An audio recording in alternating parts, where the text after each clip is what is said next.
Man, sa umaga. Sarap sa tanghali.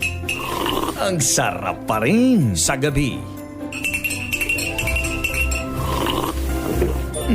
Mas masarap. Iba talaga ang hatid sa katawan. Dagdag enerhiya, pampalakas ng immune system, memory enhancer, at inilalagay sa tamang antas ang ating dugo. Mark Choco 9-in-1 plus 1 Chocolate Drink Mix. Ang masustansyang inuming tsokolate. Chocolinamnam, healthy sa katawan. Mabibili na sa inyong mga suking sari-sari stores, groceries, supermarket, butik at drugstores dito sa ating lugar. Mabibili mo na rin sa Shopee at Lazada.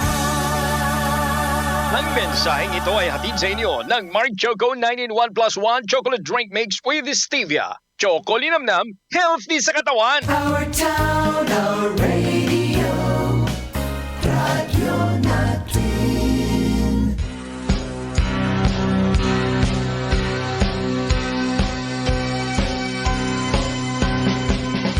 Ikaw ba ay may maraming katanungan patungkol sa nagaganap ngayon sa ating mundo? Ano pa ang mga maaaring asahan patungkol sa ating panahon ngayon at sa hinaharap? Mga kailangang paghandaan batay sa salita ni Yahweh upang makaiwas sa walang hanggang kapahamakan bagkus magkaroon ng tiyak na kaligtasan. Sa kanyang pagbabalik, dala ang gantimpala para sa bawat isa. Tiyakin ang iyong magiging kalagayan walang hanggan. Pakinggan ang programang nabugna para sa iyo, ang salita ni Yahweh. Huwag kaligtaan abangan at subaybayan. Programang tiyak na magdudulot sa inyo ng isang buhay na masagana sa presensya niya. Dahil dito, mga panalangin madaling tugunin dahil sa kapangyarihan ng pangalan ni Yahweh. Kasamang isa sa himpapawid ang malalaking kaganapan sa mundo, ang The 7 Great World End Time Events. Dito lamang po yan sa 103.9 radyo natin na Balbiliran. Ihahatid nina Roth Pagabasan Puentes, Nora Ibaho George at Enrique Hontelia. Shalom!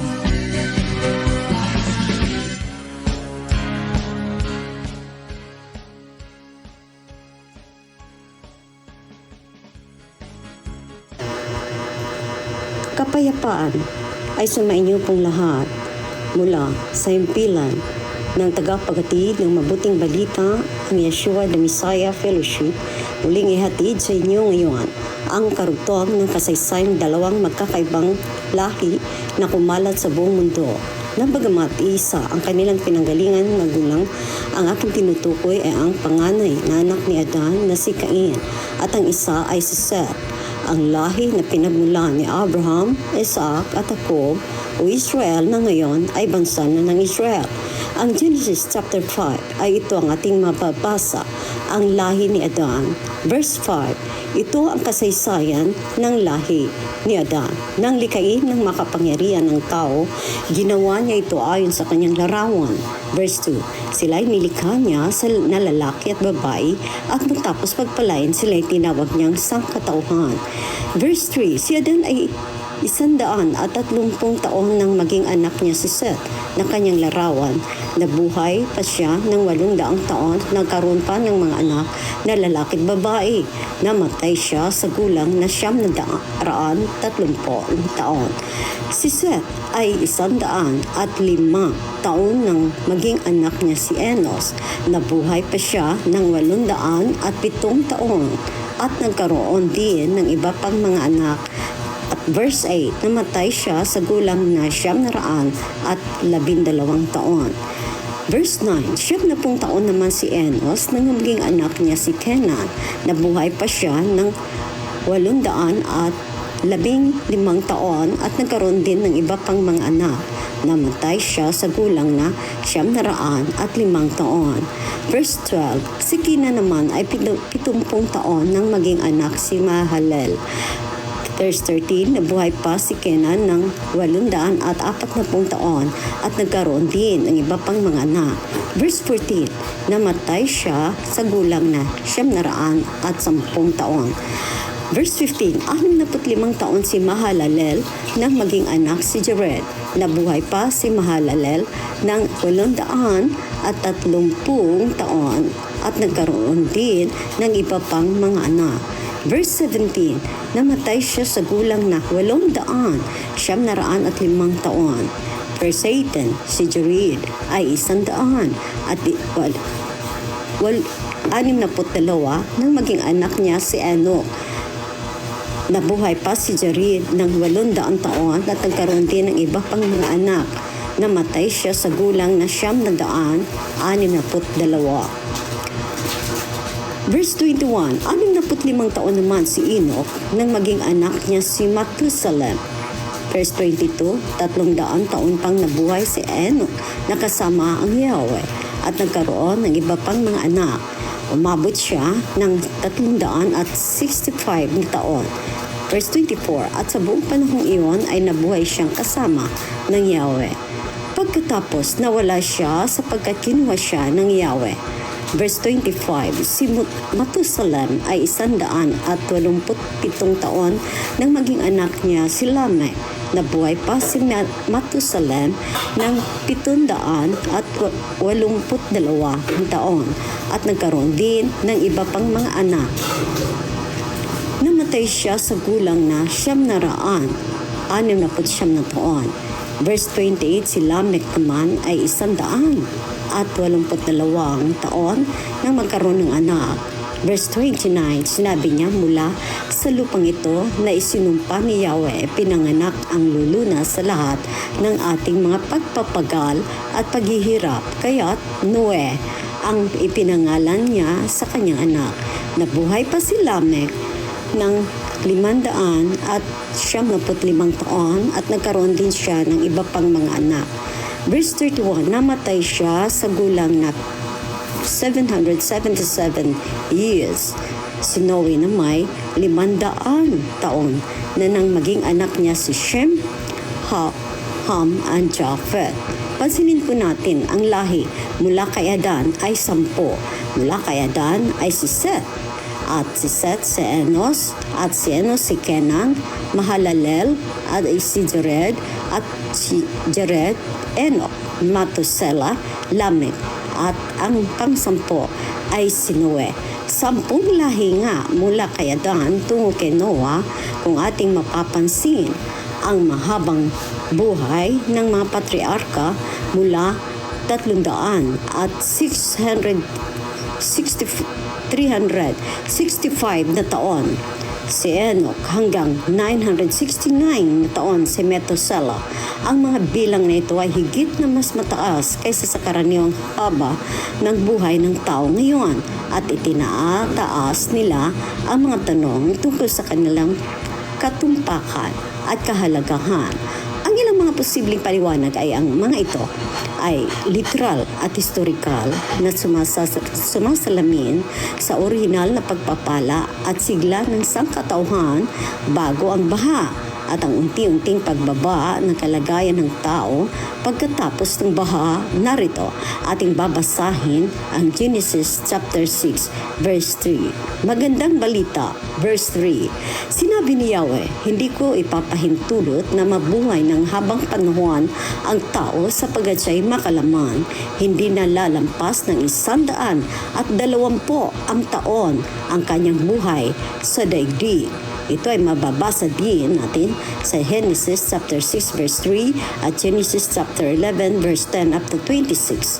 Ang mga ito ay simboliko at teolohiko na kumakatuwan sa kahalagahan at impluensya ng mga patriarka sa plano ng Yahweh at ang kaibahan sa pagitan ng mortalidad ng sangkatauhan at ng kawalang hanggan ng Yahweh na ito ay mababasa din naman sa Awit Kapitulo 9 versikulo 4 at pangalawang Pedro Kapitulo 3 verse 8. Nakabatay ang mga ito sa ibang sistema ng pagbibilang o pagsukat ng oras gaya ng mga buwan, panahon o henerasyon sa halip ng mga solar na taon.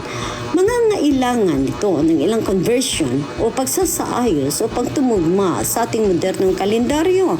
ang pagkawala ni Enoch na hindi namatay ngunit kinuha ng Yahweh. Ito ay isang kakaiba at mahiwagang pangyayari na hindi ipinaliwanag ng detalyado sa CP. Ipinahihiwatig nito na si Enoch ay may espesyal na kaugnayan sa makapangyarihan at kinantimpalaan siya ng ni Yahweh ng isang supernatural na pagsasalin sa kanyang presensya. Inaasahan din nito ang hinaharap na muling pagkabuhay at pagdagit ng mga banal na agawin upang salubungin ang mahal na Yeshua sa himpapawid na mapapasa rin naman sa unang Tesalonica Kapitulo 4, versikulo 13 hanggang 18. Ito ay isang may pag-asa at makahulugang pangalan na nagpapahayag ng pag-asa na si Noe. Si Noe ay magdadala ng kaginhawaan at pagpapalaya mula sa sumpa, sa lupa at sa pagpapagal ng paggawa. Mababasa sa Genesis chapter 5 verse 29. Inilalarawan din ito ang papel ni Noe bilang ama ng bagong sangkatauhan at ang tipo ni Yeshua bilang tunay na kapahingahan at kaaliwan para sa ating mga kaluluwa na siya namang mababasa sa Matthew Kapitulo 11 versikulo 28 hanggang 30 at Hebreo chapter 4 verses 1 up to 11. Narito muli, ipagpatuloy natin ang ating salaysay o kasaysayan ng paglikha ng tao at ng salin ng lahi. Genesis chapter 6, magandang balita Biblia, ang kasamaan ng sangkatauhan. Verse 6, napakarami na ng mga tao sa daigdig ng panahong iyon. Nagkaroon sila ng mga anak na babae nang makita ng mga anak ng Yahweh na ang mga babaeng anak ng tao ay magaganda. Ang mga ito ay pumili sa kanila ng kanya-kanyang asawa. Sinabi ni Yahweh, hindi ko ipapahintulot na mabuhay ng habang panahon ang tao sapagkat siya ay makalaman. Hindi nalalampas sa 120 taon ang kanyang buhay sa daigdig ng panahong iyon. May mga higante sa ibabaw ng lupa. Sila ang naging bunga ng pakikipagtalik ng mga anak ng Yahweh sa mga anak ng tao. Ang mga higanting iyon ay tinanggal na mga dakilang bayani at tanyag na tao noong unang panahon.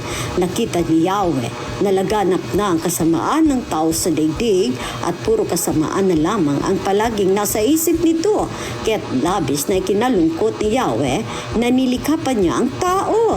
Sa verse 7, sinabi niya, lilipulin ko ang lahat ng taong aking nilalang, lilipulin ko rin ang lahat ng hayop at mga ibon. Ikinalulungkot kong nilalang ko pa ang mga ito. Sa verse 8, ngunit si Noe ay naging kalugod-lugod kay Yahweh. Ngayon, ating tunghayan ang kasaysayan naman ni Noe. Si Noe, verse 8, verse 9, ito ang kasaysayan ni Noe. Matuwid at mabuting tao si Noe noong kanyang kapanahunan. Namuhay siya ayon sa kalooban ng Yahweh. Siya ay may 3 anak na lalaki, sina Shem, Ham at Japhet. Maliban kay Noe, masasama ang lahat ng tao sa paningin ng Yahweh at laganap ang karahasan sa lahat ng dako. Verse 12, ito ang kalagayang nakita ni Yahweh sa buong daigdig. Namumuhay sa kasamaan ang lahat ng tao. Pinagawa ng malaking barko si Noe. Ito ang inuutos ni Yahweh kay Noe. Verse 13, sinabi ng makapangyarihan kay Noe, na pagpasyahan ko nang lipulin ang lahat ng tao sa daigdig. Umabot na sa sukdulan ang aking kasama, ang kanilang kasamaan. Gugunawin ko sila kasama ng daigdig. Verse 14, kaya gumawa ka ng isang malaking barko na yari sa kahoy na sipris.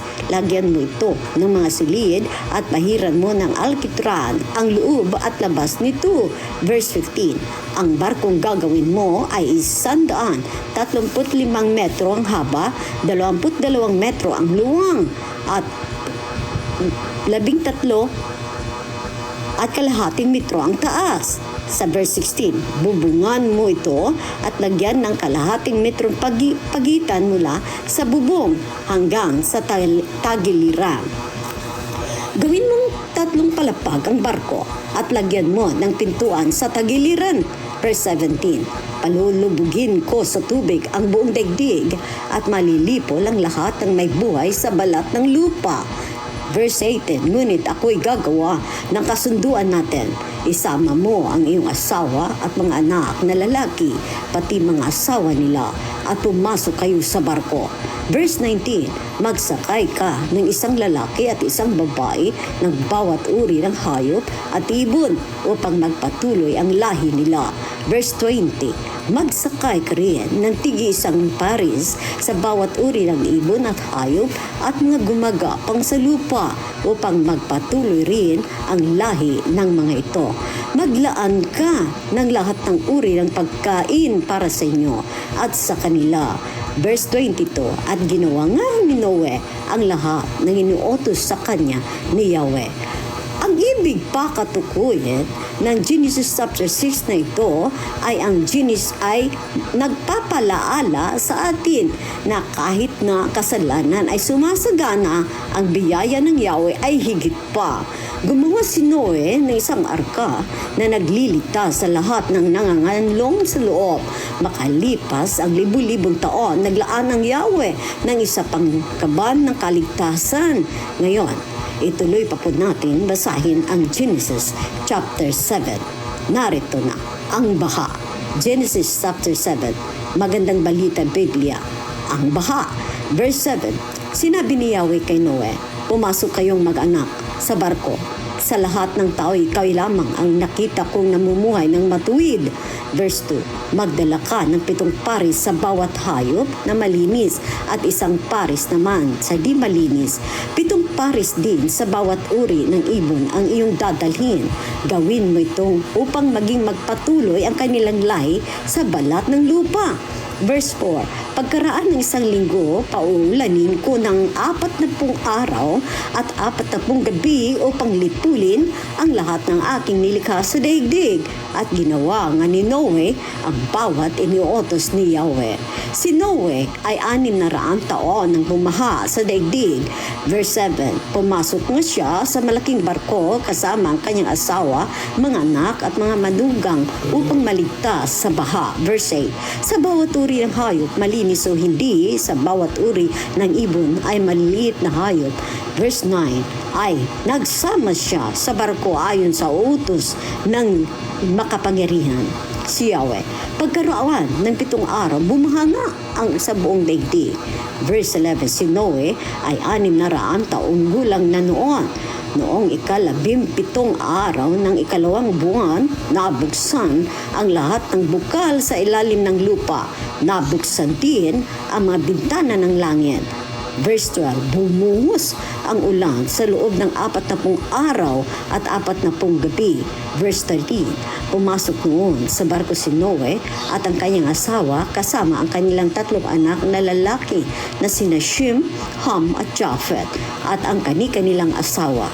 Verse 14, pinapasok din niya ang bawat uri ng hayop, mailap at maamo, lumalakad at gumagapang sa lupa at bawat uri ng ibon. Verse 15, isang lalaki at isang babae ng bawat may buhay ang isinama ni Noe ayon sa autos ng makapangyarihan. Pagkatapos, isinara ni Yahweh ang pinto ng barko. Verse 17, 40 araw na bumaha sa daigdig. Lumaki ang tubig at lumutang ang barko.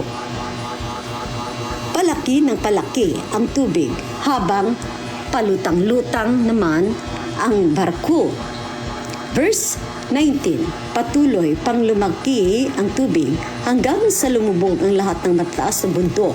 Verse 20, at tumaas pa ng halos 7 metro sa taluktok ng mga bundok. Namatay ang bawat may buhay sa lupa, mga ibon, maaamo at maiilap na mga hayop, lahat ng gumagapang sa lupa at lahat ng tao. Verse 22, ang lahat ng may hininga sa ibabaw ng lupa ay namatay.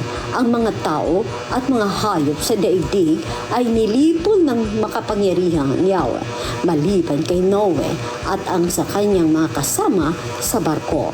Nagsimulang bumaba ang tubig pagkatapos ng 150 araw ibig pa kahulugan ng ating mga nabasa sa Genesis 7 ay ito. Ang tawag kay Noe ay napakabait, tulad ng isang magiliw na ama sa kanyang mga anak na pumasok sa mga pintuan kapag nakita niya ang gabi o isang bagyo na paparating. Hindi pumasok si Noe sa arka hanggang sa sinabihan siya ng makapangyarihan si Yahweh.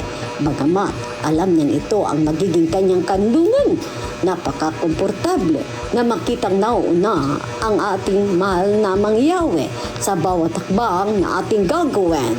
Si Noe ay naghirap ng husto sa paggawa ng arka at ngayon siya mismo ay pinanatiling buhay sa loob nito. Kung ano ang ating ginagawa bilang pagsunod sa utos ng mahal na Yahweh at sa pananampalataya, tayo mismo ay tiyak na magkakaroon ng kaaliwan una sa huli o huli. Ang panawagang ito kay Noe ay nagpapaalaala sa atin ng tawag na ibinibigay ng Ebanghelyo sa mga mahihirap na makasalanan. Ang mahal na Yeshua Mesiyas ay isang kaban kung saan tayo lamang ay magiging ligtas kapag ang kamatayan at paghukom ay papalapit. Ang sabi ng salita, halika, sinasabi ng mga ministro, halika, sabi ng Espiritu, halika, pumasok ka sa arko. Si Noe ay tinuring na matuwid, hindi dahil sa kanyang sariwang katwiran, kundi bilang tagapagmana ng katwiran na sa pamagitan ng pananampalataya. Ayon sa Hebreo, Kapitulo 11, versikulo 7, siya ay naniniwala na sa pagpapahayag ng isang tagapagligtas at tinahanap at tinaasa ng kaligtasan sa pamagitan lamang niya. Sa gayon, siya ay naring ganap sa pamagitan ng panampalataya at tinanggap ang Espiritu iyon na ang bunga ay nasa lahat ng kabutihan. Ngunit kung ang sinuman ay walang Espiritu ng mahal na Mesiyas, mahal na Yeshua, siya ay hindi sa kanya. Pagkatapos ng 120 taon, binigyan ng makapangyarihan ng 7 araw na mas mahabang panahon para sa pagsisisi. Ngunit ang 7 araw na ito ay nililibak tulad ng lahat ng iba pa. Ito ay magiging 7 araw lamang. Magkaroon lamang sila 1 linggo pa, 1 sabat pa upang mapabuti at isaalang-alang ang mga bagay na naukol sa kanilang kapayapaan. Ngunit karaniwan na para sa mga taong naging pabaya sa kanyang mga kaluluwa sa mga taon ng kanilang kalusugan kapag tinitingnan nila ang kamatayan sa malayo na magiging babaya sa mga araw. Kailang araw ng kanilang karamdaman kapag nakita nilang papalapit na ang kamatayan sa ang kanilang mga puso ay pinatigas ng panlilinlang ng kasalanan kung paano inihanda ni Noe ang arka sa pamagitan ng panampalataya. Hanggang sa susunod muli, ito po ay ating pagpapatuloy sa susunod na programa. Maraming salamat po at paalam.